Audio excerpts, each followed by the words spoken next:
오늘에게 주시는 하나님의 말씀 함께 받도록 하겠습니다. 하나님의 말씀은 에베소서 3장 14절부터 21절까지 있는 말씀입니다. 신약성경 313면 에베소서 3장 14절부터 21절까지 있는 말씀입니다. 한 절씩 교독하겠습니다. 제가 먼저 14절을 봉독합니다. 이러므로 내가 하늘과 땅에 있는 각 족속에게 이름을 주신 아버지 앞에 무릎을 꿇고 비오니 그의 영광의 풍성함을 따라 그의 성령으로 말미암아 너희 속사람을 능력으로 강건하게 하시오며 믿음으로 말미암아 그리스도께서 너희 마음을 계시게 하옵시고 너희가 사랑 가운데서 뿌리가 박히고 터가 굳어져서 능히 모든 성도와 함께 지식에 넘치는 그리스도의 사랑을 알고 그 너비와 길이와 높이와 깊이가 어떠함을 깨달아 하나님의 모든 충만하신 것으로 너희 충만하시기를 구하노라. 우리 가운데서 역사하시는 능력대로 우리가 구하거나 생각하는 모든 것에 더 넘치도록 능히 하실 이에게 교회 안에서와 그리스도 예수 안에서 영광이 대대로 영원 무궁하기를 원하노라. 아멘. 우리가 잘 알고 있는 것처럼 기도는 모든 문제를 해결하는 열쇠다 이렇게 이야기하고 있어요. 왜 그렇게 열쇠라고 할까요? 문을 열기 위해서는 반드시 열쇠가 필요하기 때문에 그렇습니다. 그런데 요즘에 보니까 문 여는데 열쇠가 필요 없는 것 같아요. 요즘은 다 이렇게 스마트하게 돼 있어가지고 번호를 눌러서 들어가기도 하고 요즘은 또 지문으로도 이렇게 문을 열고 들어가는 것 같아요. 그래서 기도는 모든 문제를 해결할 수 있는 열쇠가 아니라 모든 문제를 해결할 수 있는 지문이다. 이렇게 바꿔야 되지 않을까? 요즘 시대에 그렇게 바꿔야 되지 않을까 하는 그런 생각도 해보았습니다. 웃으라고 한 얘기지만 절대 안 웃는 우리 성도님들 여전하십니다. 기도하지 않아서가 문제이지 기도만 하면 하나님께서 분명히 그 기도를 들으시고 또 언젠가는 그 기도의 응답을 풍성하게 채워 주실 줄로 믿습니다. 마태복음 7장 7절에 우리는 너무나 잘 알고 있잖아요. 구하라 그리하면 너희에게 주실 것이요 찾으라 그리하면 찾아낼 것이요 문을 두드리라 그리면 너희에게 열릴 것이다 라고 주님은 우리들에게 분명히 말씀해 주고 있습니다. 감사한 것은 특별히 이번 주간에 하나님께서는 우리들에게 단일의 기도 축제라고 하는 기도의 자리를 만들어 주셨습니다. 어쩌면 매일 밤 9시에 나와서 기도한다는 것이 결코 쉬운 일은 아닐지도 모르겠어요. 그럼에도 불구하고 우리가 기도의 자리에 있다라고 하는 것은 분명히 하나님이 우리의 기도를 들으신다 믿기 때문에 기도의 자리에 나오는 줄로 믿습니다. 우리가 하나님이 기도를 들으시지 않는다라고 한다면 우리가 나올 이유가 전혀 없는 것이죠. 우리가 하나님께서 우리의 간구를, 우리의 기도를 분명히 들으시기 때문에 우리는 기도의 자리에 빠짐없이 나오는 것입니다. 그리고 잘 알고 있는 것처럼 기도는 영적인 호흡이라고 우리는 늘 배웠고 알고 있습니다. 왜 그렇습니까? 기도하지 않으면 우리의 영혼이 죽기 때문에 그렇습니다. 우리가 먹지 않으면 우리의 육체가 죽는 것처럼 우리가 기도하지 않으면 우리의 영혼이 죽습니다. 그러나 육체는 먹지 않으면 죽어가는 것을 느끼지만 영혼은 죽어가는 것을 느끼지 못해요. 어느 순간 영혼은 죽고 마는 것이지요. 그렇기 때문에 우리는 늘 항상 깨어서 기도하는 그러한 습관을 가져야 하는 것입니다. 그래서 기도는 해도 되고 안 해도 되는 것이 결코 아닙니다. 기도는 반드시 해야 하는 신앙생활 중에 가장 중요한 요소 중에 하나인 것이에요. 예배도 중요하죠. 예배가 하나님과의 만남의 시간이라고 한다면 기도는 무엇입니까? 하나님과 이 대화의 시간이라고 하는 것입니다. 이것은 믿음의 자녀들이 가지는 특권입니다. 하나님과의 대화는 이 믿음의 자녀들이 가질 수 있는 특권 중에 특권이다라고 하는 것이에요. 하나님과의 대화는 아무나 할 수 있는 것이 결코 아닙니다. 하나님이 우리를 사랑하셔서 우리를 구원해 주신 하나님의 자녀들만이 가지는 특권이고 축복인 것을 우리는 늘 기억해야 합니다. 그러나 분명히 우리가 또 알아야 될 것이 있어요. 기도라고 해서 다 같은 기도가 아니다라고 하는 것입니다. 어떤 기도는 수준이 낮은 기도가 있는 반면에 또 어떤 기도는 수준이 높은 기도도 있지요. 어떤 기도는 하나님이 들어주실 만한 기도가 있는가 한 반면에 어떤 기도는 하나님이 절대로 결코 들어주지 못할 만한 그러한 이 정욕으로 구하는 기도도 있다라고 하는 것이에요. 그래서 우리는 중요한 것은 어떻게 기도하는 것이 참다운 기도인가가 우리는 생각해 보아야 합니다. 오늘 본문에 나오는 사도 바울의 기도는 그 어떤 기도보다 모범적인 그러한 기도의 모습을 우리들에게 보여주고 있고 또 우리들에게 가르쳐주고 있습니다. 사도 바울은 에베소 교회를 개척했지요. 바울이 직접 개척해서 세운 교회라서인지 다른 교회들보다 좀 더 마음이 애착이 갔는지도 모릅니다. 더 귀하게 생각했는지도 모르겠어요. 그래서 오늘 본문 말씀을 통해서 사도 바울은 에베소 교회 교인들을 위해서 간절히 기도하는 모습을 우리에게 보여주고 있습니다. 얼마나 간절히 기도하는지 무릎을 꿇고 하나님께 빌고 있다라고 말하고 있어요. 오늘 14절 15절의 본문 말씀이죠. 제가 다시 한번 읽어볼게요. 이러함으로 내가 하늘과 땅에 있는 각 족속에게 이름을 주신 아버지 앞에 무릎을 꿇고 비노니, 그렇게 말씀하고 있어요. 무릎을 꿇고 기도했다라고 하는 것입니다. 유대인들이 가장 좋아하는 기도의 자세는 무엇입니까? 서서 기도하는 것입니다. 그래서 예수님이 이런 말씀을 하신 것이 기억이 나요. 마태복음 6장 5절에 보니까 또 너희가 기도할 때 외식하는 자와 같이 되지 말라.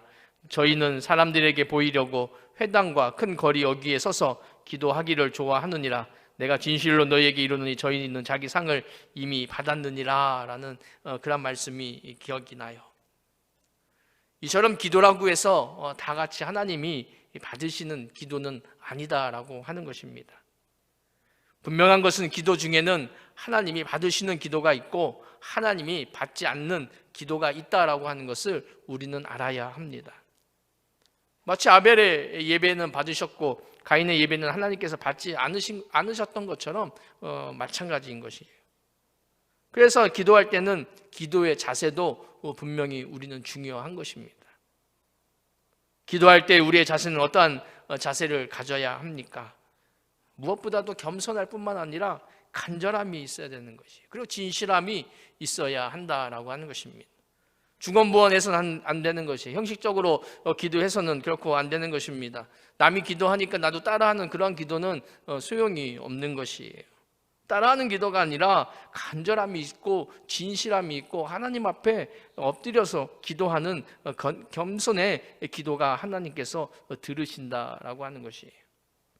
형식적인 기도는 결코 하나님이 기뻐 받으시지 않습니다. 또 다른 사람에게 보이려고 하는 기도도 있잖아요. 다른 사람들에게 보이려고 하는 기도, 그것도 역시 하나님이 좋아하시지 않는다라고 하는 것이에요. 더 이상 하나님이 그러한 기도는 응답해 주실 필요가 없는 것이지요. 저 사람은 기도 너무 잘한다, 열심히 한다, 이렇게 생각할는지 모르지만 그것이 외식적인 기도라고 한다면 결코 하나님이 받는 기도가 아니다라고 하는 것이에요. 그래서 우리는 겉으로 보는 기도를 보고 판단해서는 결코 안 되는 것입니다. 오늘 기도할 때에 겸손한 마음으로, 간절한 마음으로 하나님 앞에 기도하는 여러분들 되시기를 바랍니다. 바울은 3가지를 기도했어요. 오늘 본문 말씀을 통해서 보니까 3가지를 기도했는데 첫 번째 기도 내용이 속사람을 강건하게 해달라고 기도했습니다. 바울은 에베소 교회인들을 위해서 제일 먼저 이렇게 기도했습니다. 16절이죠. 그 영광의 풍성을 따라 그의 성령으로 말미암아 너희 속사람을 능력으로 강건하게 하옵시며, 이렇게 이야기하고 있어요. 우리에게는 겉사람과 속사람이 있습니다. 겉과 속이 있다라고 하는 것이죠. 그런데 보통 사람들은 속사람보다는 겉사람이 강건하여지기 위하여 많은 노력들을 하고 있는 모습들을 보게 되어집니다. 그래서 몸에 좋은 인삼도 먹기도 하고 또 여러 가지 보약도 먹기도 합니다. 그리고 시간이 되면 운동도 하지요. 헬스도 하기도 합니다. 그래서 겉으로는 건강한 모습을 가질 수 있을런지는 잘 모르겠어요. 열심히 운동하다 보면 건강한 모습을 가질 수 있을 것입니다. 하지만 문제는 속사람이 강건하여지기 위해서 전혀 투자하지 않는다라고 하는 것이에요. 중요한 것은 속사람이 강건해져야 한다라고 하는 것입니다. 물론 육체도 건강해야 될 뿐만 아니라 속사람도 속도 건강해야 한다라고 하는 것을 우리는 기억해야 합니다. 어떤 나무 한 그루가 있습니다. 한번 생각을 해보세요. 어떤 나무 한 그루가 있는데, 근데 그 나무의 높이가 약 100m 정도 되는 아주 웅장한 거목이라고 생각을 한번 해보세요. 얼마나 멋있습니까? 100m라고 한다면 엄청난 높이의, 엄청난 굵기의 나무라고 생각이 듭니다. 참 멋있고 화려한 나무가 아닐런지 모르겠어요. 그런데 그러한 거목이라도 어느 순간 쓰러질 때가 있다라고 합니다. 어느 순간에 쓰러지는 그 순간이 있다라고 하는 것이에요. 그 왜 쓰러지는가 했더니, 그 튼튼한 나무가 왜 쓰러지는가 이렇게 보았더니, 그 나무 속에 흰 개미가 나무 속을 다 파먹었기 때문에 비록 겉모습은 굉장히 웅장하고 거대하게 보이지만은 속이 텅 비어 있는 그러한 나무가 되어버렸다라는 것이에요. 속이 텅 빈 나무는 어떻습니까? 아무리 웅장할지라도 오래 버틸 수가 없는 것입니다. 힘없이 쓰러질 수밖에 없는 것이죠. 우리의 믿음도 마찬가지인 것 같습니다. 겉모습은 아무리 좋아 보일런지는 모르겠어요. 그러나 속이 강건하지 못한다라고 한다면 그 믿음은 결코 오래 갈 수가 없는 것입니다. 그렇다면 속사람이 강건해지려면 어떻게 해야 되는가라고 하는 것을 우리가 고민해 볼 필요가 있죠. 바울은 속사람이 강건해지기 위해서 기도하였습니다. 어떻게 해야 속사람이 강건한다고 했습니까? 사도 바울은 그 해답을 우리에게 분명히 말씀해 주고 있어요. 뭐라고 얘기하냐면 성령으로 말미암아 그러고 있어요. 성령으로 말미암아 너희 속사람을 능력으로 강건하게 하옵시며 라고 이야기하고 있죠. 비결은 딱 한 가지예요. 우리의 속사람이 강건해지기 위해서는 성령을 통해서 강건해질 줄로 믿습니다. 그래서 우리는 항상 성령 하나님을 간구해야 하는 것이에요. 내 힘으로 될 수 있는 것이 없습니다. 내 힘으로 할 수 있는 것은 아무것도 없어요. 성령 하나님께서 함께 하셔야만 하는 것입니다. 도와주셔야만 가능하다라고 하는 것이에요. 그렇지 않으면 결코 우리가 아무리 겉모습이 튼튼하다 할지라도, 아무리 겉모습이 웅장하다 할지라도 금방 쓰러지고 넘어지고 무너질 수밖에 없는 것이지요. 그렇기 때문에 성령 하나님이 우리들에게 반드시 필요한 것입니다. 우리 성령 하나님을 모시고 살면 분명 속사람이 강건해지게 되어 있습니다. 성령 하나님이라고, 성령이라고 하니까 우리가 잘 알고 있는 열매가 있죠. 성령의 9가지 열매가 있어요. 갈라디아서 5장에 나오지요. 오직 성령의 열매는 사랑과 희락과 화평과 오래 참음과 자비와 양성과 충성과 온유와 절제이니 이것을 금지할 법이 없느니라 라고 말씀하고 있어요. 그런 것 같아요. 속사람이 강건한 사람은 사랑하는 사람이고 기뻐하는 사람입니다. 화평하는 사람이고 인내하고 자비로운 사람입니다. 착한 일과 충성을 다함이 온유하고 절제하는 그러한 삶 속에서 그 속사람이 강건해지는 능력을 발휘할 수 있다라고 하는 것이에요. 그래서 우리는 기도해야 됩니다. 어떻게 기도해야 됩니까? 성령 하나님을 통해서 속사람이 강건하게 해 주옵소서라고 기도하는 성도가 되어야 될 줄로 믿습니다. 얼마나 좋은 기도인지 모르겠어요. 무엇보다도 더 좋은, 이것보다 더 좋은 기도는 없다라고 하는 생각이 듭니다. 두 번째로 또 바울이 기도한 것은 터가 굳어지게 하옵소서라고 기도하고 있어요. 바울은 에베소 교인들을 위해 두 번째로 기도하고 있죠. 17절 말씀입니다. 믿음으로 말미암아 그리스도께서 너희 마음에 계시게 하옵시고 너희가 사랑 가운데서 뿌리가 박히고 터가 굳어져서라고 얘기하고 있어요.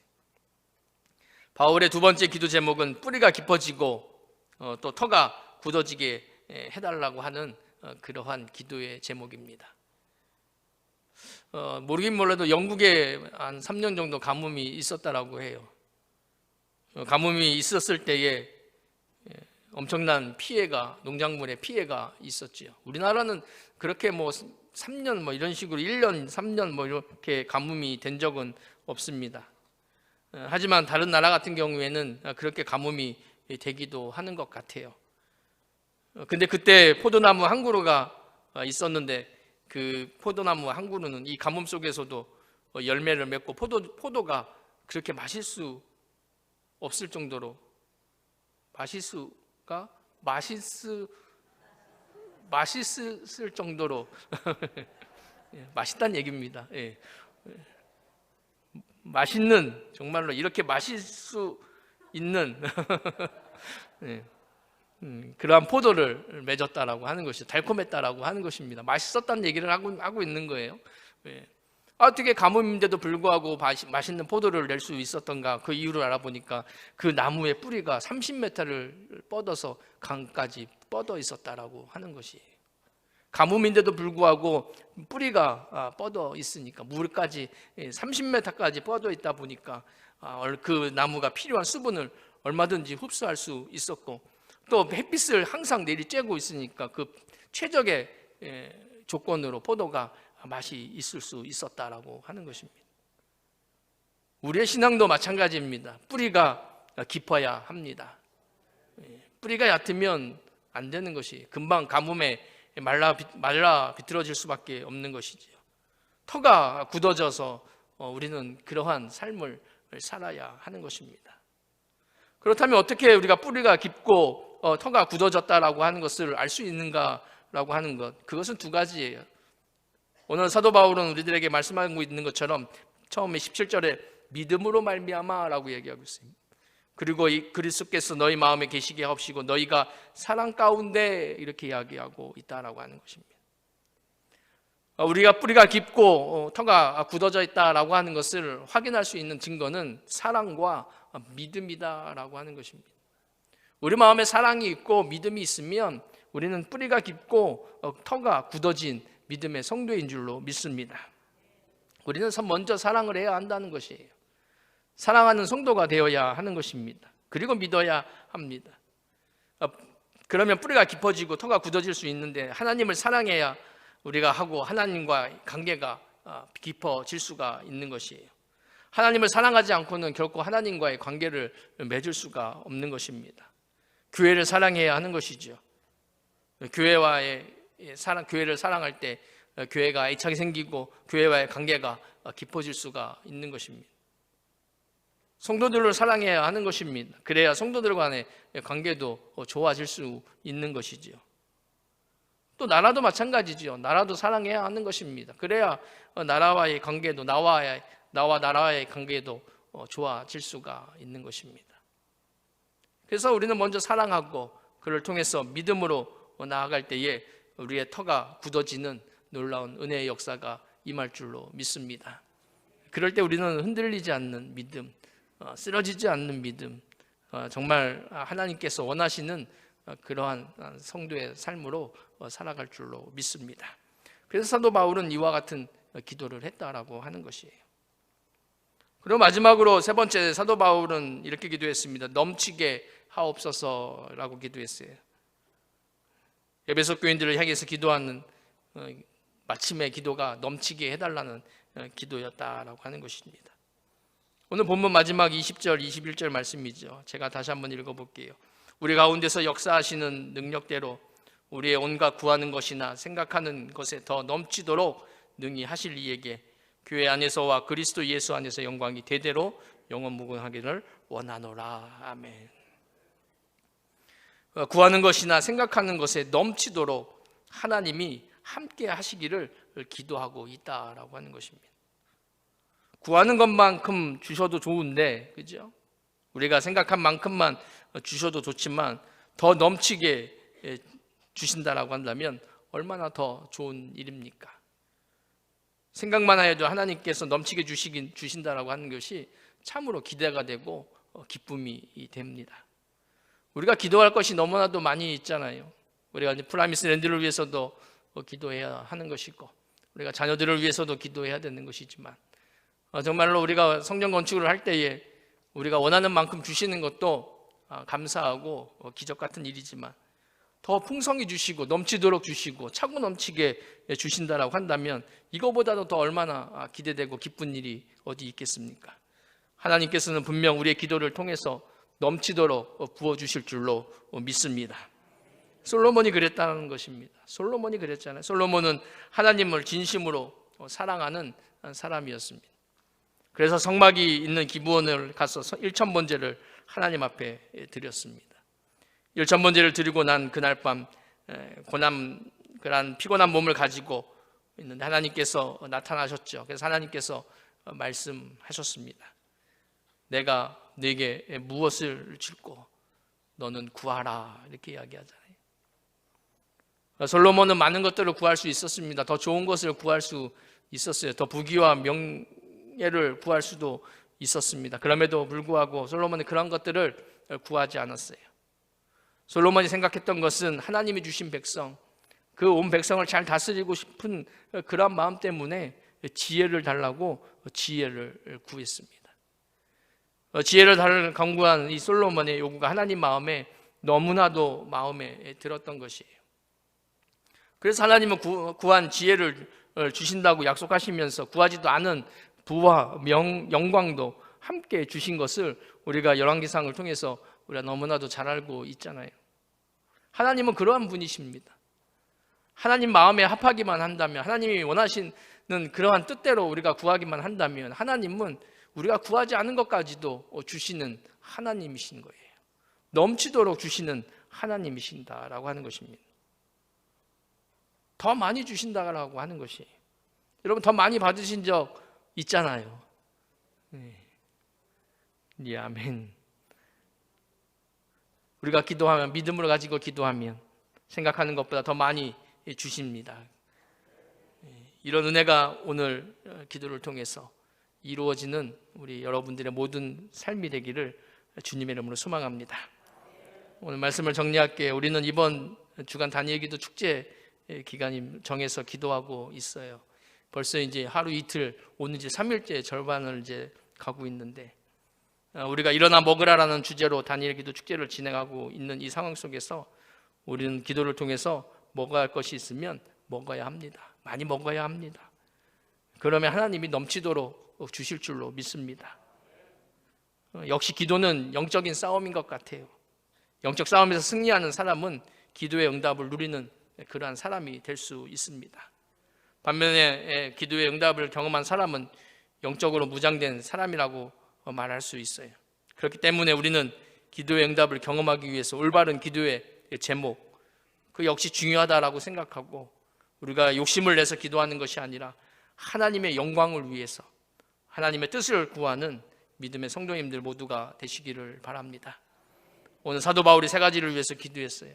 첫 번째로는 속사람을 강건하게 해달라고 기도했고, 두 번째는 터가 굳어지게 해달라고 기도했습니다. 그리고 세 번째로는 넘치도록 넘치게 해달라고 기도했어요. 여러분, 오늘 기도의 제목을 무엇을 가지고 하나님 전에 나오셨습니까?